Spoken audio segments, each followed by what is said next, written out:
the shot. Oh, what a goal! Williams is left-footed shot. What a brilliant goal! Will hit it from here, and he'll score a brilliant goal!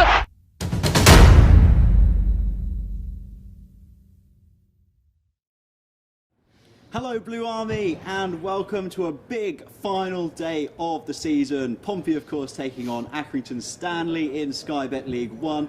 Kickoff is at midday and I'm delighted to say I'm joined by Pompey legend Alan Knight. Knightsy, welcome. During your time here, you'd have been involved in countless must-win games, Knightsy. What were your preparations when such a match was looming? That would depend on the manager, to be perfectly honestly with you, because some managers have different ideas about how they would like to take the pressure off, basically. Yeah. I think the lads this week have had a low-key, light week, yeah, looking at how they're going to go about winning this game today. I mean, in the past we were taken away to certain places to play some golf just to take the pressure off. But as I say, Danny would have had his ways of getting or trying to take the pressure away from the boys. I'm sure they'd have loved a trip away in an ideal world, wouldn't they, this week? Now, Pompey played away to AFC Wimbledon last weekend and put themselves in pole position for the playoff positions. So let's see how they achieved it. Pompey building from the back. Ball down the line, but it comes back forward again from the Dons, and here's an opportunity, a long-headed ball forward, and it's a goal. Well, it's Joe Piggott, right-footed from the angle of the box into the opposite corner. Well, the Dons have lost 7 of their last 8 league games against Portsmouth, but they've started well in this one. Here comes Harness, pulling it back.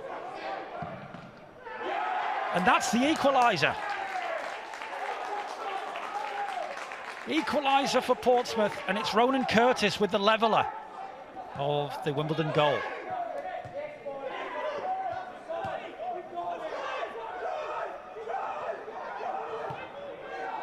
Ryan Williams forcing it out to the left-hand side. Here's the overlap, and that's Lee Brown.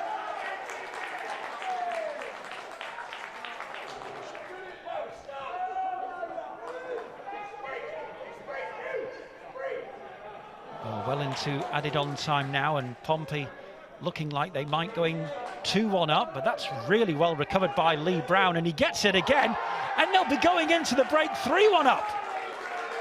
Lee Brown doing so well to keep that alive. And Knightsy, a vital win on the road there, and Marcus Harness doing what he does best to create the equaliser for Ronan Curtis there. Yeah, I mean, that's you've got to get the service, and that's probably where in the games prior we didn't get the service that the lads want. But no, I mean, the Wimbledon game, everything come together, and some great goals and some great build-up play as well. Most definitely, and for Lee Brown's first goal, it was a brilliant move which ended in an overload in Pompey's favour. I sort of freeze-framed the shot there, and a 6v5, Harness, Close, Williams, Marquis, Ronan and the eventual scorer Brown, all showing the desire to get into those attacking positions. It was brilliant to see. Yeah, well, for me, I keep on, I want wide men, I want balls into the box, but as well, it's great to see fullbacks overlapping. I think you still use the word overlapping. I'm not too sure. Yes. But no, great to see Lee doing that, and to get 2 goals, well, that's a double bonus. That's it, and it was likened to a Roberto Carlos cameo, but it was actually a Lee Brown masterclass. It was brilliant to see his tenacity for the second goal, his second goal in particular. The determination and fight to go and win the ball back, yep, sort of created a chance out of nothing for himself. Yeah, as you said, to go back, win the ball back, and to battle into the box and run in with the ball. I mean, it's like everyone backed off him. I mean, maybe Wimbledon were a little bit surprised to see it, but no, they were 2 great finishes. I mean, credit where credit's due. Great finishes. Certainly, and safe to say that Lee, having just scored 1, he probably didn't expect to be having to conjure up a second celebration in his head, did he? And the best thing about the highlights there is, as he ran to the corner, you could see the cogs in his mind turning, thinking, what am I going to do now? So, Knightsy, I think it's one for the dubious celebration committee, isn't it? Yeah, he probably has been practising them this week. I'm sure the lads would have been ribbing him about that, so hopefully he gets one and we can see if he has been practising. Hopefully indeed. Now, as you can see, Pompey currently occupies 6th position in Sky Bet League 1. It's simple, couldn't be simpler. A win today, and Pompey will be contesting the playoffs this season. So, without further ado, the team sheets are in, and here's how both teams line up, starting with Accrington Stanley. In goal, number 40, 𝗙𝗥𝗩𝗘, number 2, Michael Nottingham, number 4, Cameron Burgess, number 8, John Russell, number 11, captain Sean McConville, number 16, Ben Barclay, number 18, Harvey Rogers, number 19, Colby Bishop, number 32, Dion Charles, number 36, Adam Phillips, and number 37, David Morgan. Today's Accrington Stanley substitutes include number 13, Jack Buckley, number 7, Paul Smythe, number 20, Tom Scully, number 21, Harry Perrett, number 22, Dan Martin, number 24, Stephen Sammer, and number 26, Lewis Mansell. And now Blue Army, your Pompey lineup. In goal, number 1, Craig McGilvery, number 2, Callum Johnson, number 3, Lee Brown, number 4 and your captain Tom Naylor, number 5, Paul Downing, number 6, Jack Watmore, number 7, Ryan Williams, number 8, Ben Close, number 9, John Marquis, number 11, Ronan Curtis, and number 19, Marcus Harness. Subs for Pompey today include number 22, Lewis Ward, number 14, Andy Cannon, 16, George Byers, number 20, Sean Raggett, number 21, Charlie Daniels, number 23, Harvey White, and number 26, Geordie Hawula. Now you know the lineups, we turn our attention to the views of Danny Cowley.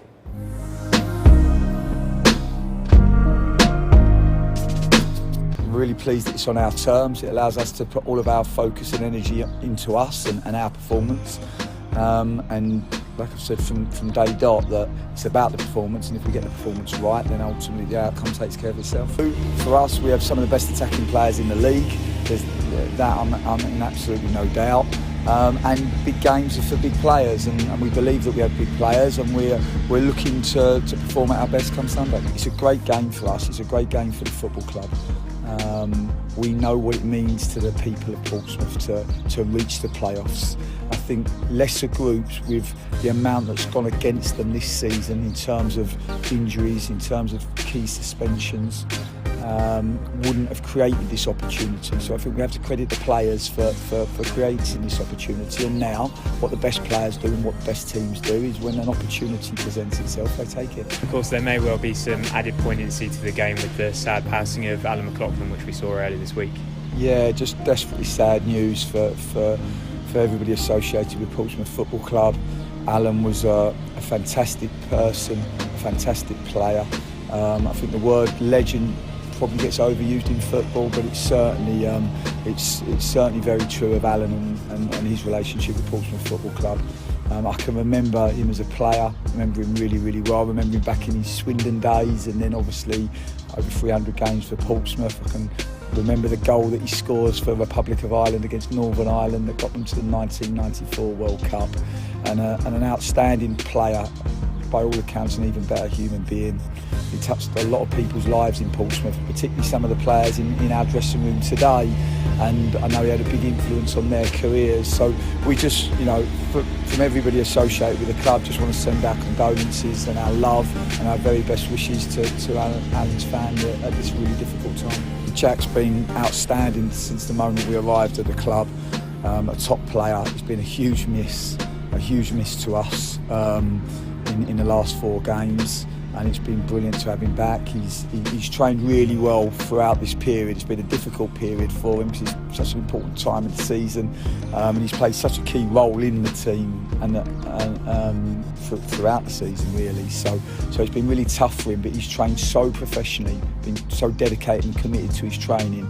He's been excellent on the grass this week, and to have him back available and also Geordie back fit, are huge bonuses to us going into what is a fantastic game. So, Knightsy, a few themes that Danny touched on there. Big games are for big players, and nothing more evident than today. Yeah, I think we covered this last time we were on air as well. I mean, they're the games you'll be wanting to play in. Yeah, there's the pressure around it, but these guys have been around the block, and they'll know what to expect, and they know what's expected of them. So I'm expecting them to step up today. and get the performance right, and the outcome will take care of itself. Well, yeah, Is that a good philosophy? Yeah. I mean, that's everyone knows their job. It's a fairly obvious one. Go do your jobs, and do what's expected. I mean, that's all you can do. If you give your all, no one can ask any more, can they? Look, mistakes happen, unfortunately, and that's life. But if you go out, you give your all, and you can look back yourself as an individual and as a collective, then you know you've given everything, and that's all we want. That's all the supporters want, and yeah, I mean that hopefully will take you to where you want to be. Exactly that. Now, Jack and Geordie are both back, which is great news and important options to have, Knightsy, especially if we just for a minute cast our eye on potentially 3 more games coming up. Yeah, definitely. Always good to have Jack back in. I mean, Jack's a quality player. I think that goes without saying. Popular lad in the dressing room as well. Good influence around the place. Yeah. I mean, look, and obviously having Geordie back as well gives you an attacking option as well, and that's what you're going to need, especially touch wood if we do end up into the playoffs.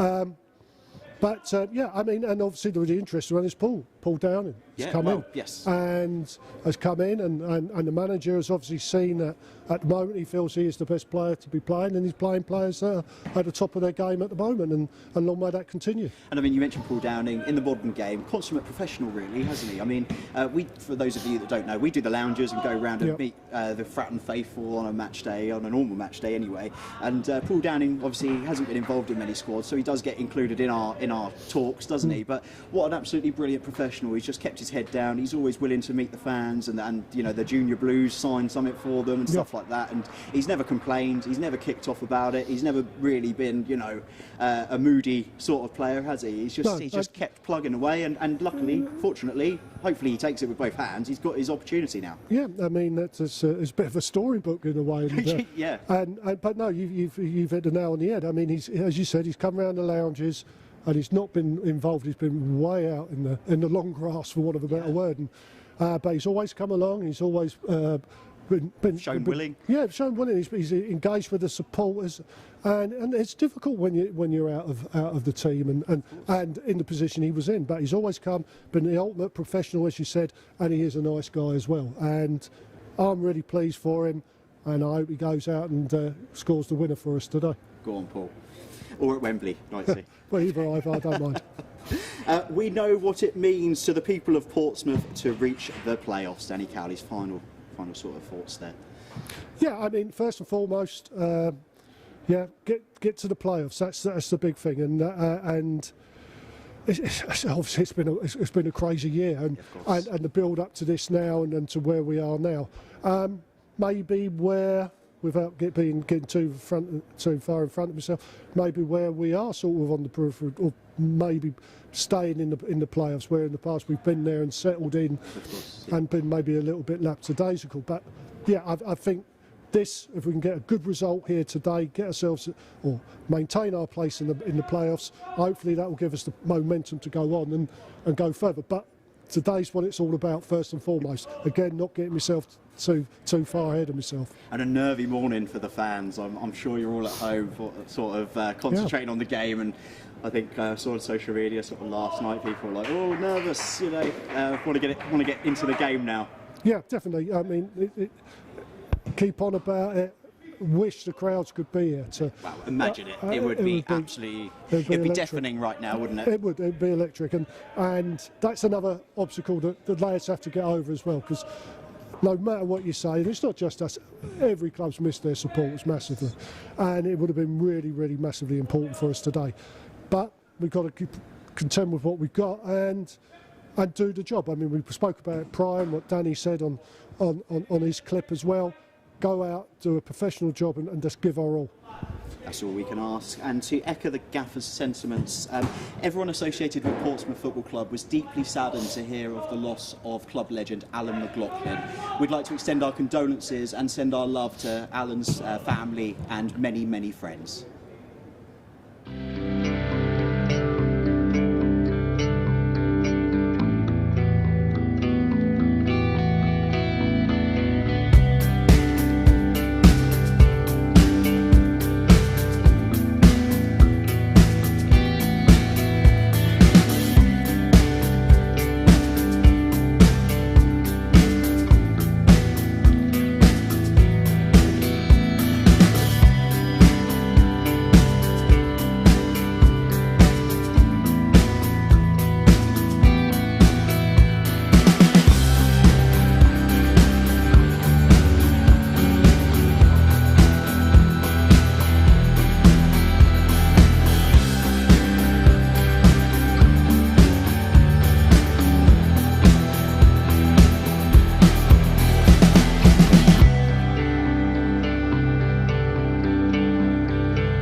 Welcome back to Fratton Live. Now with kickoff versus Accrington Stanley fast approaching, it's time for us to head over to social media and find out how you lot are feeling and where you'll be supporting the Blues from today. So we've got George Carnell at George Carnell1 says #Pompey, but there's the photo there says it all. Pompey expects that every man will do his duty. Nice see an ode to Horatio Nelson, who I'm sure would have been cheering on the Blues today. Johnny Dark at Dark Johnny says, what a massive day of football. #Pompey. Come on, lads. We know you're more than capable of getting a win today. Keep your cool and get us to the playoffs. Really don't want our season to finish today. Play up Pompey. FUT Concept says, so nervous. Win and we're in the playoffs, which looked so unlikely just a few weeks ago. Wish fans could be at Fratton Park today. Feel like it'd make the difference. Anyway, whatever happens, up the Blues. #Pompey. And a final one, Jake Myers says, don't think I've been this excited for a game of football in a very long time. Great to have that #Pompey buzz back. And it is great to have that Pompey buzz back, isn't it, Nicey? No, it is, definitely. And as I said, that's the boys would have got that feeling through the city, through this week. And yeah, it's got everyone, as you said, on the edge of their seats today. And we hope you're on the edge of your seat at the moment. Now, today's Pompey playlist featured local artist is Bash. So here's favourite things. Sucking down my feelings with a lemonade. Cleaning out my baggage from your bolognese. Shifting our position, put it on a smile. Looking for a reason why. You're full of the ambition without any issues. Keep it to yourself and try. Oh, and I can tell you my favorite things if you wanna know. Oh, I'd rather hear my favorite things about you. Oh, and I can tell you all my favorite things if you wanna know. Oh, I'd rather hear my favorite things about you. Hoping for the best, but knowing there's a fine line between eating all your heart, dreaming away a lifetime. Now, with one match remaining and hopefully 3 more on the way, it's time to get the mood in the Pompey camp. Callum Johnson has been talking to Ollie Marsh. Well, Cal, obviously a big game today. How are the nerves going into this one?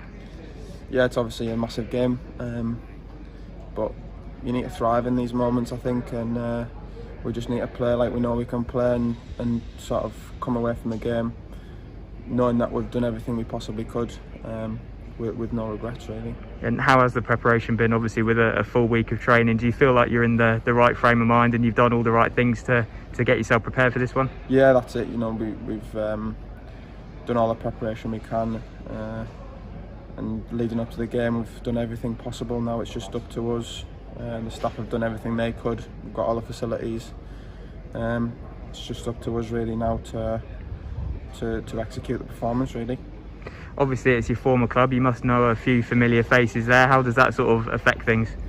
Yeah, obviously we played them last week as well, which is funny, but I don't really think it makes much of a difference. It's a must-win game, and we've just got to put everything in that we possibly can, and I'm sure they'll do the same because that's what they're like. They'll want to win every game, but so do we. It's a massive game for us, and we just, like I said, we just need to come away knowing we've got no regrets. And obviously, presumably, they won't be here today, but anything that does happen, it will be for the supporters. They really want this just as much as you do. Yeah, obviously I haven't had the pleasure in playing in front of them yet. Well, played in front of 2,000 during the season, and they were great, you know. And the Peterborough home game sticks out. I can remember how good they were in that game. And obviously, it's been disappointing for me not to be able to play in front of them yet, but that'll be a great sort of reward. I think we sort of owe it to them for how supportive they've been. So obviously, like I said, disappointing we haven't played in front of them yet, but hopefully we might, if we get in the playoffs, we'll be able to then. Knightsea, extra spice to this fixture today for Callum personally, against his former club. How impressed have you been with his performances in his initial season with us? Yeah, no, the kids come in. It's difficult when you come to a new club. Unfortunately, I never had that. Well, fortunately, I never had that experience. But no, I mean, he's come in. I think he settled in quite nicely, and yeah, it'll be a big game for him today against his former club. And he'll want to do well, won't he? And want to put one over on his old team. Definitely, and hopefully he does as well. And could he be the most underrated right back since Brian Prisker? Is my question to you, Knightsy, because my mates know I bang on about Brian Prisker all the time being such an underrated right back for Pompey. So could he snatch the title off Brian Prisker? Well, Prisker obviously loaned us Rasmus this season, didn't he? Well, exactly. I mean, I think he'll just want to be out there doing his best for us today, and as I said, he will want to put one over his old club. Let's hope he does that indeed. Now, as the curtain begins to come down on another season here at PO4, our supporters clubs have been busy choosing their players of the season. So, here are the results. Imagine I've got a gold envelope right now because I haven't been provided with one. It's off the iPad, but gold envelope is there. Out of 11 nominations, 7 organisations, that is the Armed Forces, Canada, Clan Pompey, Stateside, Northern Blues, Scandinavia and the Isle of Wight supporters clubs, all selected 𝗟𝗓𝗓𝗡. Former goalkeeper yourself, happy with that, Craig? Yeah, goalkeepers union, yeah, very happy for Craig. The other 4 supporters clubs being Central Branch, London, Northern Ireland and the Disabled Supporters Club. They nominated skipper Tom Naylor. Yeah, no. As I say, it's a close run thing between them those two guys, I thought, for this season's award. Of course, and just other news on that, 𝗟𝗓𝗩𝗘 has also been nominated for 2 Young Player of the Season awards, so great news for Hadji. Yeah, no, it's been a big season for him as well, and hopefully we're all expecting big things for the kid. And I'm being told we can now hear from your players of the season. Just like to say thank you very much to everyone that voted me Player of the Season. It's really appreciated, thank you very much. Hi, thank you for all the awards I've received this season. It's been a hard season and hopefully we can see you again and show your support at Fratton next season. Cheers. Perfect. Up the Blues! Up the Blues indeed, well said, Craig. Now, Pompey fans, here's a reminder of your Pompey lineup today. In goal, Craig McGilvery. 2, Callum Johnson. Number 3, Lee Brown. Number 4, and your captain, Tom Naylor. Number 5, Paul Downing. Number 6, Jack Watmore. Number 7, Ryan Williams. Number 8, Ben Close. Number 9, John Marquis. Number 11, Ronan Curtis. Number 19, Marcus Harness. Subs today for Pompey include number 22 Lewis Ward, number 14 Andy Cannon, number 16 George Byers, number 20 Sean Raggett, number 21 Charlie Daniels, number 23 Harvey White and number 26 Geordie Hawula. That's your Pompey team. Knightsy, it's your score prediction now, mate. So here we go. Nervy final day of the season. What are you going to plump for? I think the first 15 minutes of this, 15-20 minutes of this game will be vitally important. But that's got nothing to do with my score prediction. So fans, watch the first 10-15 minutes and see if Knightsy was right. Vitally important. I think and we get off to a good start this afternoon. No, I do. I think that we don't give anything away more than anything in that time. I mean, obviously you'd want to start with a goal or 2, but I'm going to go with Pompey 2-0. 2-0, your Pompey legend is saying 2-0 Pompey. Craig be happy, goalkeepers union, you're giving him a clean sheet, he'll be loving that. He's got some awards to take home with him as well. As ever, thanks to you all for tuning into Fratton Live. Thanks to Pompey legend Alan Knight for joining us. All aboard the emotional roller coaster. Buckle up, enjoy the match, play up Pompey.